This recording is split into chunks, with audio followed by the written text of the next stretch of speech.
سہل انداز میں بالکل آسان کر کے آپ کو یہ طریقہ سمجھا دیا۔ جتنے حضرات بیٹھے ہیں اگر وہ چلہ کرنا چاہتے ہیں ان سب کو دعائے ذوالبحر کے چلے کی اجازت ہے۔ صدیق صاحب کے پاس وہ اپنا نام ولدیت کے ساتھ لکھوا دیں تاکہ ہمیں پتہ چل جائے کہ یہ تمام لوگ چلہ کر رہے ہیں۔ دوسری بات یہ کہ جن کے بعد دعائے ذوالبحر نہ ہو وہ ہماری اپنی چھپی ہوئی دعائے ذوالبحر موجود ہے، وہ نماز کے بعد حاصل کر سکتے ہیں، اس میں بھی طریقہ ہے، لیکن جو آسان طریقہ ہم نے بتایا یہی طریقہ استعمال کریں۔ یکم رمضان سے شروع کرنا لازمی ہے اور 40 دن تک کرنا ہے۔ 40واں روزہ یہیں درگاہ شریف میں کھلے گا ہمارے ساتھ، ٹھیک ہے۔ اور اس کے علاوہ ایک اور چیز ہم نے بتائی تھی کہ جو لوگ نہیں کر سکتے، کچھ ایسے بھی ہیں کچھ مجبوری ہے، تو وہ اللہ الصمد کا چلہ کر لیں، اس میں روزہ شرط نہیں ہے۔ 3125 مرتبہ روزانہ اللہ الصمد پڑھیں، اول آخر درود شریف 11 مرتبہ، تو 40 دن میں 1.25 لاکھ ہو جائے گا۔ تو یہ ہم نے شعبان کی نصف میں یا شاید شعبان کی ابتدا میں بتایا تھا۔ کچھ لوگ ہیں جن کا چلہ اب رمضان میں پورا ہو جائے گا تو ان کو چاہیے کہ اس کی فاتحہ دلا دیں اور دوسرا چلہ شروع کر دیں تاکہ رمضان المبارک میں ایک چلہ اور مکمل ہو جائے رمضان میں یا اس کے بعد۔ تو آج کی یہ نشست دعائے ذوالبحر کے سلسلے میں تھی۔ اس کے علاوہ اگر کسی کو کوئی پوچھنا ہو تو ویب سائٹ پر بھی ہماری یہ ساری چیزیں موجود ہیں۔ اسی نشست کو وہ دوبارہ بھی سن سکتا ہے کیونکہ کچھ لوگ جو ہیں وہ پریزنٹ مائنڈ کے ساتھ موجود نہیں تھے، موجود یہاں تھے دماغ کہیں اور، تو وہ دوبارہ سن لیں گے تو وہ ریپیٹ ہو جائے گا، تو وہ اس طرح کر لیں۔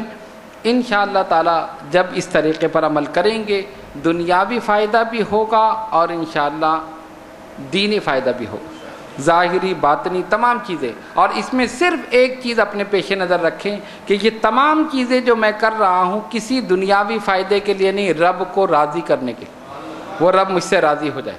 جب وہ راضی ہو گیا پوری کائنات راضی ہو۔ کوئی شادی کے لیے پڑھ رہا ہے تو کوئی بچے کے لیے پڑھ رہا ہے، کوئی اولاد کے لیے، کوئی کسی کو راضی کرنے کے لیے، اس ایک کو راضی کرنے کی کوشش کرو، اس کی رضا پر سب کی رضا موقوف۔ جب وہ راضی ہو گیا پوری کائنات راضی ہو گئی۔ صرف یہ اپنے ذہن میں رکھیں۔ اور تیسری بات ایک اور ہے کہ دیکھیں، ایک ہے خلوص اور ایک ہے ریاکاری۔ ریاکاری جو جب آتی ہے تو خلوص ختم ہو جاتا ہے، اور جب تک خلوص رہتا ہے ریاکاری نہیں رہتی۔ تو طریقت میں خلوص کی ضرورت ہے، ریاکاری کی ضرورت نہیں۔ اگر آپ چلہ کر رہے ہیں تو پوری دنیا میں اعلان کی ضرورت نہیں کہ میں چلہ کر رہا ہوں۔ لوگ خاص طور پہ کہیں محفلوں میں جی میں تو نہیں کھا سکتا، میرا تو پرہیز ہے، کہیں کباب رکھا، نہیں میں تو چلے میں ہوں نا تو میرا پرہیز ہے۔ انڈا کھانا، نہیں میں چلے میں ہوں تو، ارے چلے کی اتنی رٹ لگائی کہ پتہ نہیں چلہ تو چلی ہو گیا، کیا بنا دیا اس کو۔ تو اس لیے کہیں کہنے کی ضرورت نہیں، آپ اس طرح رہیں کہ لوگوں کو پتہ بھی نہ چلے اور آپ کا چلہ بھی ہو جائے، ٹھیک ہے نا، ورنہ وہ چیز ریاکاری میں آ جاتی ہے۔ نفس شیطان جو ہے وہ ابھارتا ہے، تم بتاؤ تم یہ کر رہے ہو، اور جب بتا دیا تو ختم ہو گیا۔ بتانے کی ضرورت نہیں ہے، ہم جس کو بتانا چاہتے ہیں وہ علیم بذات الصدور ہے، وہ دلوں میں چھپے ہوئے رازوں کو جانتا ہے۔ آپ کا شیخ جانتا ہو یا آپ کا رب جانتا ہو، کسی کو بتانے کی کیا ضرورت، ٹھیک ہے۔ لیکن خیر گھر والوں کو بتانے کی ضرورت ہے تاکہ وہ پرہیزی کھانا پکا لیں۔ بہرحال تو ان تمام چیزوں کو اپنے پیش نظر رکھیے اور جو جو طریقہ بتایا گیا ہے آپ اسی طرح کیجیے۔ ہو سکتا ہے رمضان المبارک سے پہلے یہ آخری نشست ہو، انشاءاللہ رمضان المبارک کے بعد جب یہ دعائے ذوالبحر کا چلہ پورا ہوگا 40 دن کے بعد پھر نشست شروع ہو، 40 دن کے بعد پھر نشست شروع ہوگی۔ ہمارے نعمان صاحب کا یہ ارادہ تھا کہ رمضان سے پہلے 100 نشستیں پوری ہو جائیں گی، لیکن خیر 99 کا عدد جو ہے وہ بھی بڑا بابرکت ہے، وہ آپ جانتے ہی ہیں۔ تو الحمدللہ آج 99 نشستیں پوری ہو گئیں۔ یہ اللہ تبارک و تعالیٰ کا کرم ہے اور ہمارے بزرگان دین کا صدقہ ہے کہ تسلسل کے ساتھ یہ سلسلہ جاری ہے، اور جتنی نشستیں ہو چکی ہیں وہ سب ویب سائٹ پہ موجود ہیں، تمام حضرات اس کو دیکھ سکتے ہیں، سن سکتے ہیں، اس سے فیض حاصل کر سکتے ہیں۔ آئیے دعا کریں اللہ رب العالمین ہم سب کو راہ طریقت پر، راہ شریعت پر استقامت کے ساتھ عمل کرنے کی توفیق عطا فرما۔ اے الہ العالمین ہم سب کے صغیرہ و کبیرہ گناہوں کو معاف فرما۔ یا اللہ ہماری نمازوں کو قبول فرما، یا اللہ ہمارے سجدوں کو قبول فرما، یا اللہ جو بیمار ہیں انہیں شفائے کامل عطا فرما، جو کسی پریشانی میں مبتلا ہیں ان کی پریشانیوں کو دور کر دو، جو قرض دار ہیں انہیں بارے قرضے سے بردوشی فرما، جو بے اولاد ہیں انہیں نیک اولاد عطا فرما، جو صاحب اولاد ہیں ان کی اولاد کو ان کا فرما بردار بنا۔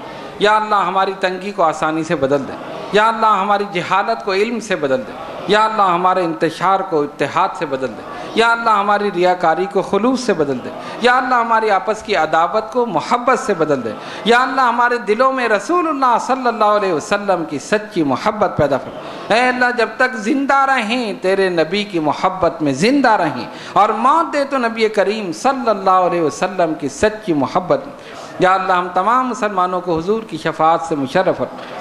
اے الہ العالمین کے تمام حضرات اور خواتین جو دور دراز مقامات سے اس نشست میں شرکت کرنے کے لیے حاضر ہوئے، مولا ان سب کی حاضری کو قبول فرما، ان سب پر اپنی رحمتیں برکتیں نازل فرما، ان کے علم میں، عمل میں، عمر میں برکت عطا فرما، ان سب کے روزگار میں ترقی عطا فرما، ان کی ظاہری باطنی روحانی جسمانی بیماریوں کو پریشانیوں کو ہمیشہ ہمیشہ کے لیے دور فرما۔